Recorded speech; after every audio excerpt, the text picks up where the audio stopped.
It started off by considering what is the location of some of the world's most famous jewellery shops, and of course it's Old Bond Street and New Bond Street. So through a degree of investigation, we actually determined that there was no location one Bond Street. Now, one Bond Street is, I believe, the technical location of that is between New Bond Street and Old Bond Street, but there is no one Bond Street. There's no physical location for that.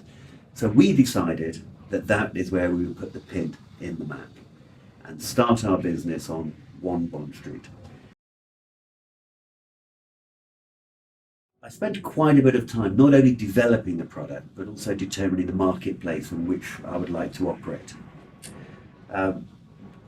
It became acutely aware that whilst it is a competitive environment for cufflinks, the high-end cufflink is not that common, and we would consider ourselves to be operating in that space because of the materials that we use. When I looked at the business model, the contribution that one would have to pay for rent, for example, was disproportionate, really.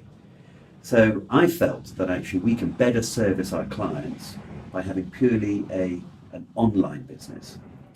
Now, that enables us to keep the prices of our products affordable. As I said, it's very much open to everybody as far as owning a pair of One Bond Street cufflinks is concerned. We do not want to have to burden our clients with having to help finance having a permanent retail outlet. So we're very conscious that our product can appeal to different people based on different expectations and, for example, age or profession.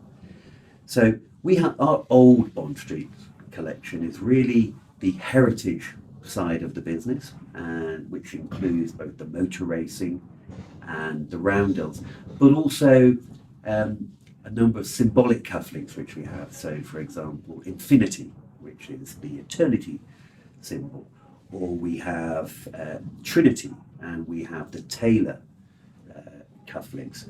We also have 1966 cufflinks to recognise a very memorable date for us, where we actually, not for the last time I hope, won the Football World Cup. So that is our Old Bond Street.